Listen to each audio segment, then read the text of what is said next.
जो मेरे भाई प्रॉपर्टी डीलर बनना चाह रहे हैं और जानना चाह रहे हैं कि सफल प्रॉपर्टी डीलर बनने के लिए क्या करना पड़ता है, तो बहुत ही सिंपल तरीके मैं आपके साथ में शेयर करूंगा कि आप एक सक्सेसफुल प्रॉपर्टी डीलर कैसे बन सकते हैं।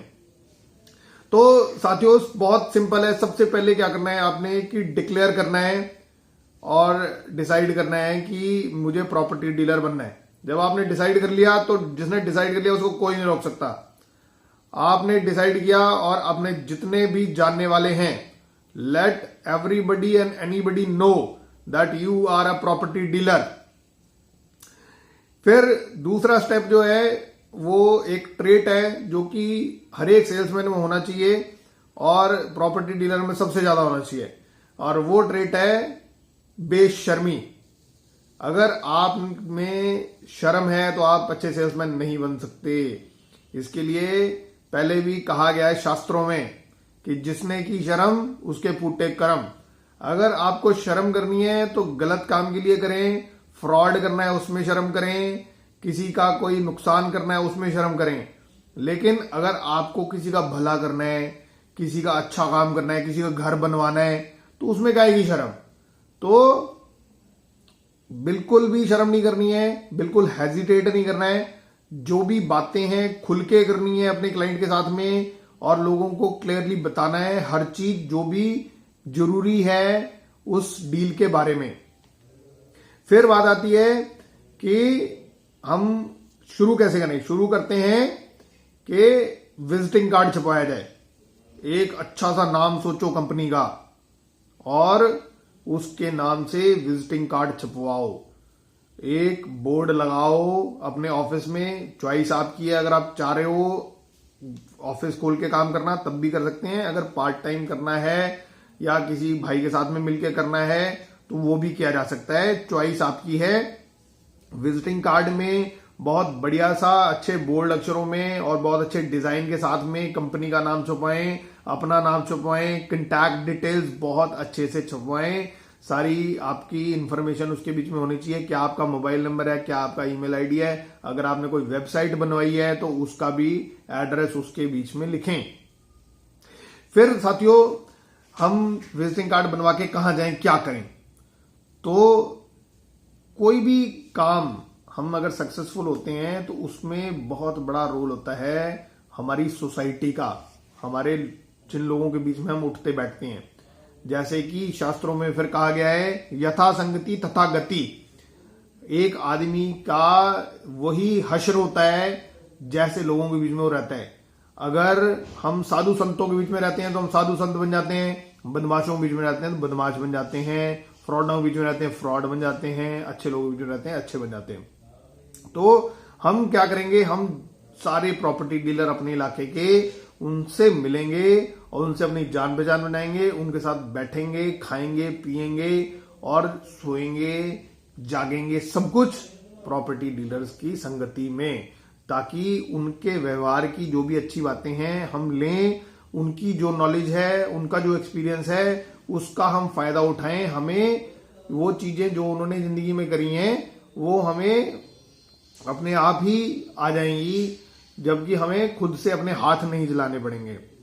फिर क्या है कि हमने आगे बात आती है कि कोई भी दुकान खुलती है तो वो कोई भी बिजनेस दो चीजों में चलता है, एक डिमांड और एक सप्लाई। कहीं पे कोई डिमांड होती है उसको पूरा हम सप्लाई से करते हैं तो हमारा बिजनेस चलता है।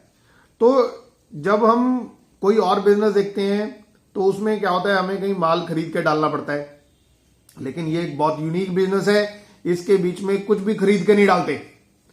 असल में ये जो बिजनेस है ये खरीदने का बेचने का नहीं है। This is an IT business. This is, जो लोग बोलते हैं ना कि हम आईटी कंपनी में काम करते हैं, वो गलत बोलते हैं। असल में रियल एस्टेट में जो बंदे काम कर रहे हैं वो आईटी प्रोफेशनल हैं, because we sell information. We sell information कि क्या ये मकान बिकाऊ है, क्या ये इस कीमत पे बिकाऊ है, इसके कितने स्क्वायर फीट का है, इसके कितने बीएचके है, कौन से फ्लोर पे है, कौन इसका मालिक है, और अलग अलग जो भी इंफॉर्मेशन हैं वो सारी एक प्रॉपर्टी डीलर के पास होती हैं। वो इंफॉर्मेशन ही आगे पास ऑन होती है, वही इंफॉर्मेशन बिकती है। तो हम डिमांड और सप्लाई जो है हमारी, उसमें सप्लाई सिर्फ इंफॉर्मेशन की है। तो ज्यादा से ज्यादा इंफॉर्मेशन हम इकट्ठी करेंगे। और दूसरा है डिमांड। डिमांड जो है वो भी हम सिर्फ लोगों की डिमांड है, उसके लिए भी हमें मतलब कोई बहुत ज्यादा एफर्ट नहीं करने पड़ते, वो भी सिस्टमेटिक तरीके से हो जाती है। अब इसमें जो हम डिमांड एंड सप्लाई की बात करते हैं, इसमें दो प्रकार की सामान है जो हम बेचते हैं। एक होती है फ्रेश इन्वेंट्री, एक होती है रीसेल इन्वेंट्री। फ्रेश इन्वेंट्री क्या है? जो पहली बार कोई चीज बनी है, कोई मकान पहली बार बना है या वो बन रहा है अभी, तो उसको हम फ्रेश इन्वेंट्री की कैटेगरी में रखते हैं। जो मकान बन चुके हैं, जिनको एक बार खरीद लिया है किसी ने और उसके बीच में रह रहे हैं लोग, that is called resale property. तो जो फ्रेश वाली डील्स हैं वो तो डायरेक्टली हमें मिलती हैं बिल्डर के पास। तो हम जाएंगे, बिल्डर्स को अपना विजिटिंग कार्ड देंगे, उनसे अपनी जान पहचान करेंगे, उनसे इंफॉर्मेशन लेंगे कि क्या साइज है, कौन कौन से फ्लोर में इन्वेंट्री अवेलेबल है और कौन कौन सी इन्वेंट्री का, कौन कौन सी फेसिंग का क्या क्या रेट है और क्या टर्म्स एंड कंडीशन है जिसपे कि वो चीज मिलेगी। दूसरा, जब हमें रीसेल का सप्लाई इकट्ठी करनी होती है तो हम हमारे बहुत सारे डिफरेंट सोर्सेज होते हैं, जिसमें एक तो रेडीमेड सोर्स है हमारा, वो है हमारे डीलर कम्युनिटी, जिसके बीच में ऑलरेडी हम जा चुके हैं, जिनमें हमने अपना विजिटिंग कार्ड डिस्ट्रीब्यूट कर दिया है, वहां पे हमने उनके साथ में उठ रहे हैं, बैठ रहे हैं, खा रहे पी रहे हैं। और रेफरेंस मार्केट है, हमारे अड़ोस पड़ोस के लोग हैं, हमारे जान पहचान के लोग हैं, हमारे दोस्त हैं, मित्र हैं, उनसे हम इंफॉर्मेशन ले सकते हैं और उनका डाटा कलेक्ट कर सकते हैं। उसके बाद ये है, आज की डेट में हम टेक्नोलॉजी का इस्तेमाल करते हैं। टेक्नोलॉजी का इस्तेमाल कैसे करते हैं? जैसे कि बहुत सारे वेब पोर्टल्स हैं, अपनी हम वेबसाइट भी बनवा सकते हैं। वेब पोर्टल्स के ऊपर बहुत सारे लोगों ने एडवर्टाइज किया होता है कि मेरी प्रॉपर्टी बेचने के लिए अवेलेबल है, उनसे हम कंटैक्ट कर सकते हैं। फिर उसके बाद आता है हमारा, जैसे न्यूज़पेपर के बीच में बहुत सारी ऐसी प्रॉपर्टीज होती हैं जो कि वेब पोर्टल्स पे नहीं होती, वो न्यूज़पेपर में होती है। इसके अलावा हम फिजिकल सर्वे करते हैं, हम उस इलाके में जहां पे हम डील कर रहे हैं वहां पे हम जाके फिजिकल सर्वे करते हैं, गली गली घूमते हैं, वहां पे देखते हैं कुछ लोगों ने बोर्ड लगा रखे हैं कि मेरी प्रॉपर्टी रेंट के लिए अवेलेबल है, फॉर सेल का बोर्ड लगा होता है। तो इस प्रकार के जहां पे भी हमें बोर्ड दिखाई देते हैं, उनका हम कंटैक्ट करते हैं, उनसे इंफॉर्मेशन लेते हैं। इसके अलावा कुछ ऐसी प्रॉपर्टीज होती हैं जो इनमें बहुत टाइम से ताला लगा हुआ है, वो हम देखते हैं वो खाली पड़ी हैं, उसके ऊपर हम खिड़की से झांक के हमें दिखाई देता है उसमें पर्दे नहीं लगे हुए हैं। तो या रात के समय हम जाते हैं, हम देखते हैं वहां पे लाइट नहीं जलती है, तो पड़ोसी से हम उसके बारे में इंफॉर्मेशन ले सकते हैं कि ये किसकी प्रॉपर्टी है, क्या ये बेचने में इंटरेस्टेड है या नहीं है, तो ये हम कर सकते हैं। इसके अलावा कुछ बिल्डिंग्स, कोई बिल्डर्स बना रहे होते हैं, हम जब फिजिकल सर्वे करते हैं तो वहां पे हम देखते हैं कोई छोटा कोई मकान बना रहा है, कोई कोठी बना रहा है, तो उनसे जाके हम इंफॉर्मेशन ले लेते हैं। इसमें बहुत सारे और छोटे मोटे लोग बड़े काम के होते हैं, जैसे आपकी गली के नुक्कड़ पे पान वाला, चौकीदार, मेंटेनेंस वाला, अखबार वाला, दूध वाला, इन लोगों के पास पहले से इंफॉर्मेशन आ जाती है। मान लिया अगर मैं कोई किसी मकान में रह रहा हूं और मैं किराए पे हूं और मैं खाली करने वाला हूं, तो अखबार वाले को मैं कुछ दिन पहले बता देता हूं कि मैं अगर 1 तारीख से या 15 तारीख से अखबार मत डालना क्योंकि मैं जाने वाला हूं। तो अखबार वाले के पास वो इन्फॉर्मेशन आ जाती है, केबल वाले के पास इन्फॉर्मेशन आ जाती है। तो ये सारे सोर्सेज हैं जहां से एक प्रॉपर्टी डीलर अपनी इन्वेंट्री इकट्ठी कर सकता है, मतलब जो सप्लाई पार्ट है उसको टेक केयर किया जा सकता है। सप्लाई पार्ट में एक चीज बहुत ध्यान की है कि जो भी इंफॉर्मेशन हम लें, या तो हम डायरी में अपने प्रॉपर टाइप नोट करें, या फिर कोई सीआरएम, हमारा जो कस्टमर रिलेशनशिप मैनेजमेंट सॉफ्टवेयर आते हैं बहुत सारे, तो उनके बीच में ये इंफॉर्मेशन डालें, ताकि जिस समय इस इंफॉर्मेशन की जरूरत है तो वो इंफॉर्मेशन हमारे लिए अवेलेबल हो। अब हम आते हैं डिमांड पार्ट के ऊपर। तो डिमांड भी दोस्तों वहीं से जनरेट होनी है जहां से हमने सप्लाई जनरेट करी है। मतलब कि हम अपनी रेफरल मार्केट में पूछ सकते हैं, अपने दोस्तों यारों से पूछ सकते हैं, किसी को अगर फ्लैट की कोई जरूरत है, किसी को प्लॉट जरूरत है, किसी को दुकान चाहिए, तो उनसे बातचीत की जा सकती है।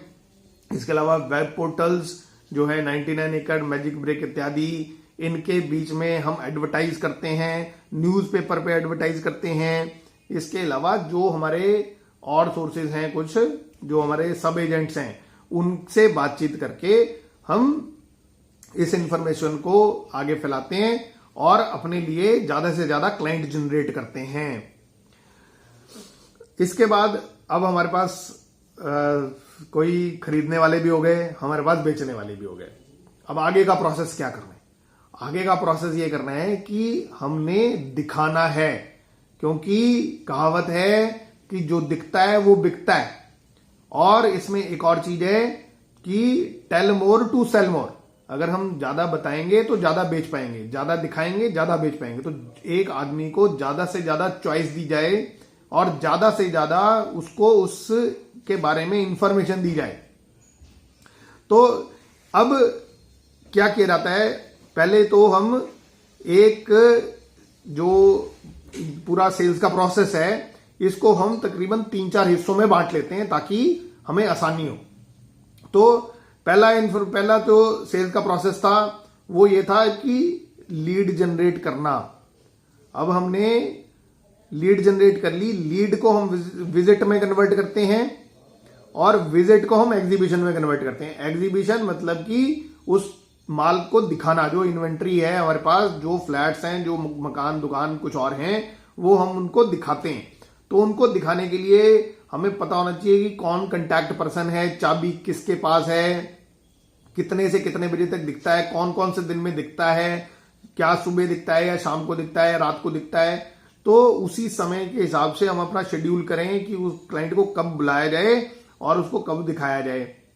उसके पश्चात जब हमारा लीड जो है वो विजिट में कन्वर्ट हो जाती है, विजिट एग्जीबिशन में कन्वर्ट हो गई। एग्जीबिशन के बाद आपका क्लाइंट शॉर्टलिस्ट कर लेगा कि मुझे फला प्रॉपर्टी पसंद आई है। अब ये जो पसंद आई प्रॉपर्टीज हैं, इनको आपकी हेल्प से वो ये जीरो इन करने में कामयाब हो जाएगा कि उसकी फर्स्ट प्रायोरिटी पे कौन सी प्रॉपर्टी है और वो कितने तक में उसको वारा खाती है। अब इसमें अब नेक्स्ट स्टेप हमारा होता है मीटिंग अरेंज करना, नेगोशिएशन करना। तो नेगोशिएशन स्किल्स के बारे में भी मैं एक अलग से वीडियो इसमें लोड करूंगा। आप मेरा चैनल सब्सक्राइब कर सकते हैं और जैसे ही वो वीडियो अपलोड होगा तो आप उसको देख सकते हैं। इसके अलावा आपको पेपर्स की अच्छी नॉलेज होनी चाहिए, जिसके लिए अगेन मैं एक और वीडियो जो है लोड करूंगा। नेगोशिएशन का एक प्रॉपर प्रोसेस है, रियल एस्टेट में प्रॉपर प्रोटोकॉल है। उस प्रोटोकॉल को फॉलो करते हुए हम टाइटल वेरीफाई करते हैं और बीच की नेगोशिएशंस करवाते हैं।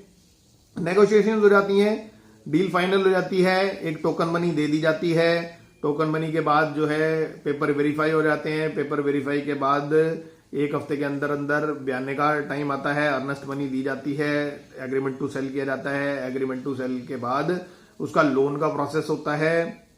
लोन के प्रोसेस या कोई लोग कैश में भी खरीदते हैं प्रॉपर्टी। फिर हो जाता है टाइटल ट्रांसफर का।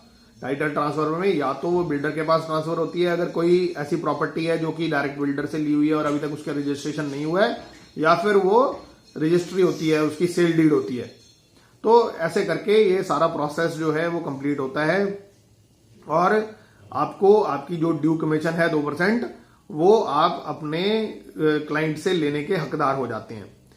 तो साथियों, स्टार्ट करने के लिए मैं चाहूंगा कि आप ये सारे इंफॉर्मेशन का अच्छे से इस्तेमाल करें और कहीं कोई अगर परेशानी आए या कोई सजेशन हो तो मेरा नंबर स्क्रीन पे है, आप मुझे कांटेक्ट कर सकते हैं। बी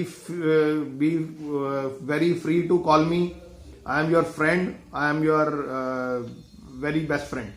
तो मेरा चैनल सब्सक्राइब करें सो दैट कि हम आगे भी और बातचीत करते रहें। Thank you very much. जय हिंद।